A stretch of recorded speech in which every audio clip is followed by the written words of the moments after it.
ಶಾರ್ಜಾದಲ್ಲಿ ನಡೆದ ಒಂದು ಅತ್ಯಂತ ಮನ ಕಲಕುವ ಮತ್ತು ಮಾನವೀಯತೆಯ ಒಂದು ಘಟನೆಯನ್ನು ನಾನು ಈ ವಿಡಿಯೋದಲ್ಲಿ ವಿವರಿಸ್ತಾ ಇದ್ದೇನೆ.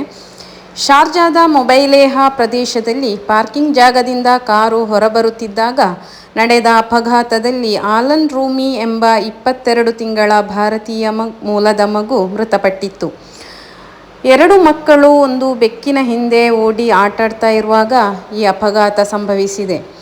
ಮಗು ಬೆಕ್ಕಿನ ಹಿಂದೆ ಓಡಾಡುತ್ತಿದ್ದಾಗ ಈ ದುರ್ಘಟನೆ ಸಂಭವಿಸಿ ಅಚಾತುರ್ಯವೋ ಎಂಬಂತೆ ಚಾಲಕ ಇದನ್ನು ಗಮನಿಸಿರಲಿಲ್ಲ. ಮಗು ಮನೆಯ ಪಕ್ಕದ ಪಾರ್ಕಿಂಗ್ ಏರಿಯಾದಲ್ಲಿ ಆಟವಾಡ್ತಾ ಇರುವಾಗ ಒಂದೇ ಮಗು ಅಲ್ಲ, 2 ಮಗು ಮತ್ತು ಪೇರೆಂಟ್ಸ್ ಕೂಡ ಇದ್ದರು. ಒಂದು ಬೆಕ್ಕನ್ನು ಕಂಡಾಗ ಬೆಕ್ಕಿನ ಹಿಂದೆ ಓಡಾಡ್ತಾ ಇರಬೇಕಾದ್ರೆ ಬೆಕ್ಕಿನ ಹಿಂದೆ ಓಡಾಡಬೇಡ ಅಂತ ಕೂಡ ಪೇರೆಂಟ್ಸ್ ಹೇಳಿದಾಗ ಒಂದು ಮಗು ಅಲ್ಲೇ ನಿಂತಿತ್ತು, ಈ ಮಗು ಬೆಕ್ಕಿನ ಹಿಂದೆ ಓಡಿತು. ಅದೇ ಟೈಮಲ್ಲಿ ಚಾಲಕ ಪಾರ್ಕಿಂಗ್ ಏರಿಯಾದಲ್ಲಿ ಕಾರನ್ನು ಸ್ಟಾರ್ಟ್ ಮಾಡಿ ಮುಂದಕ್ಕೆ ಬರಬೇಕಾದ್ರೆ ಈ ಮಗುವನ್ನು ಕಂಡಿರಲಿಲ್ಲ ಚಾಲಕನಿಗೆ.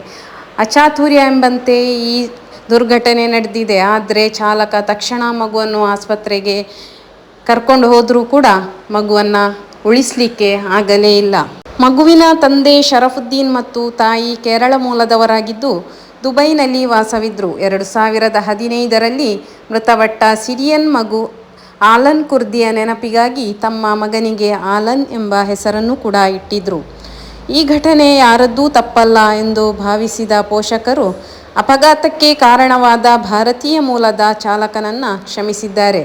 ಚಾಲಕನ ವಿರುದ್ಧ ಯಾವುದೇ ದೂರು ದಾಖಲಿಸದಂತೆ ಅವರು ಲಿಖಿತವಾಗಿ ಕೂಡ ತಿಳಿಸಿದ್ದರು.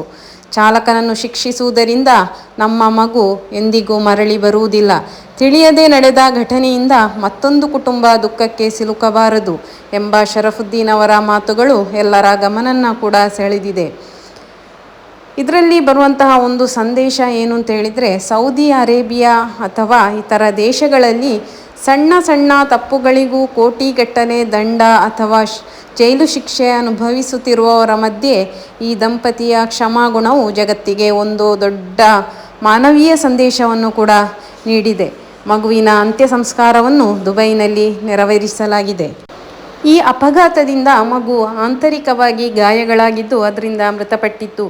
ಪೊಲೀಸರು ಚಾಲಕನನ್ನು ವಶಕ್ಕೆ ಪಡೆದುಕೊಂಡಾಗ ಈ ಫ್ಯಾಮಿಲಿಯು ಪೊಲೀಸರಿಗೆ ಲಿಖಿತವಾಗಿ ಬರೆದುಕೊಟ್ಟಿದ್ರು, ಯಾವುದೇ ಕಾರಣಕ್ಕೂ ಚಾಲಕನನ್ನು ಬಂಧಿಸುವುದು ಬೇಡ, ಯಾಕೆಂತ ಹೇಳಿದರೆ ಇದು ಯಾರ ತಪ್ಪು ಅಂತ ಹೇಳಿ ಎಲ್ಲಿಯೂ ಸಹ ಹೇಳಲಿಕ್ಕೆ ಆಗುವುದಿಲ್ಲ, ಚಾಲಕ ಕೂಡ ಗಮನಿಸಿರಲಿಲ್ಲ ಅಂತ ಕೂಡ ಅವರು ಲಿಖಿತವಾಗಿ ಬರೆದುಕೊಟ್ಟಿದ್ದಾರೆ. ಅದಲ್ಲದೆ ಚಾಲಕನನ್ನು ಬಂಧಿಸುವುದರಿಂದ ಇನ್ನೊಂದು ಕುಟುಂಬಕ್ಕೆ ಕೂಡ ನೋವಾಗುವುದೇ ಹೊರತು ನಮ್ಮ ಮಗು ನಮಗೆ ವಾಪಸ್ ಸಿಗುವುದಿಲ್ಲ ಅಂತ ಕೂಡ ಒಂದು ಮಾನವೀಯ ಕರೆಯನ್ನು ಕೂಡ ಅವರು ನೀಡಿದ್ದಾರೆ. ಇನ್ನು ನಿರಂತರ ಸುದ್ದಿಗಾಗಿ ಸ್ಕೀಮ್ ವಾರ್ತಾ ಕನ್ನಡ ನ್ಯೂಸ್ ಚಾನೆಲನ್ನು ಸಬ್ಸ್ಕ್ರೈಬ್ ಮಾಡಲು ಮರೆಯದಿರಿ. ವೀಕ್ಷಿಸಿದ್ದಕ್ಕಾಗಿ ಧನ್ಯವಾದಗಳು.